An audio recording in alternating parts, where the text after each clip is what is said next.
สังว่าคนหูเฮาย้ำเสเฮาขึ้นนอนกว่าเพราะวันไหนจึงตีจังมีพรหายสังพองในนั้นเฮามาถ่อมยินกว่าจ้อมกันคะนอกำนำเตอ่ำว่าก้นยิงอ่ำว่าก้นใจคะนอเฮาได้อาบน้ำพ่องหูคำเสียก็เฮาเตใกล้ๆจู้งายเสคนหูอ่ำไปด้านแหง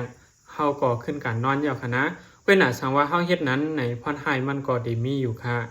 พรหายมันมีสังลาเพราะวันไหนจึงสังว่าคนหัวย้ำเสเฮาสำนอนลงกว่าเนื้อมอนหูเพราะวันไหนจึงที่หนึ่งก็มันเตเฮ็ดให้มอนหูเฮาในย้ำสังว่ามอนหูเฮาย้ำมาก็มันเตเฮ็ดให้มอนหูเฮาในซาสังว่ามอนหูซาก็เจอแมงตั้งเปลี่ยนตีมีไว้ที่มอนหูคะนอกำเลยสังว่าเฮานอนลงกว่านี่ก็มันเตเฮ็ดให้เจอแมงตั้งเปลี่ยนในมาติดจับจอมหนาเฮาจังได๋คะนะห่ำล้ำหูไหลขนอมือเฮานอนนั่นเฮาจังเอาหน้าเฮาไหวซ้ายไหวขวาเสียก็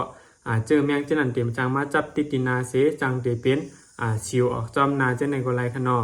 อันดีจังเป็นไหลแทงก็เหมือนหนังนาพานาเม็ดงาสังว่าเป็นลูกอ่อนเจอในนึงแค้นถูกลีพังถูกลีใกล้ๆร้อยปันมอนหูคะนะสังว่ามันไข่หนาอาลาเจอแมงมันนำหนาอาลาตีจังเป็นเฮาเป็นป่วยเป็นหลังเจอในคะนอที่สองอันดีจังเป็นไรก็สังว่าคนหูอ่ำแห้งสีนอนไหนขี้ไข้เกิดขี้ไข้ผอกตีนำขึ้นมาสังว่ามีไว้เย้าบ่ว่าไหนจึงหนึ่งแค้นตีเฮ็ดให้นำเลยสิเก่าเย้าก็ตีจังเฮ็ดให้เฮาเปลี่ยนหูไข้หูจี้หูเมาจังได๋ไรง่ายๆพรให้ข้อที่3ก็มันตีเฮ็ดให้คนหัวในโฮงง่ายนี่ค่ะย้อนบนนั้นแลอ่ำว่าลูกอ่อนก้นหลงก้นยิงก้นใจขนอกพองมือเฮาตีนอนนั่น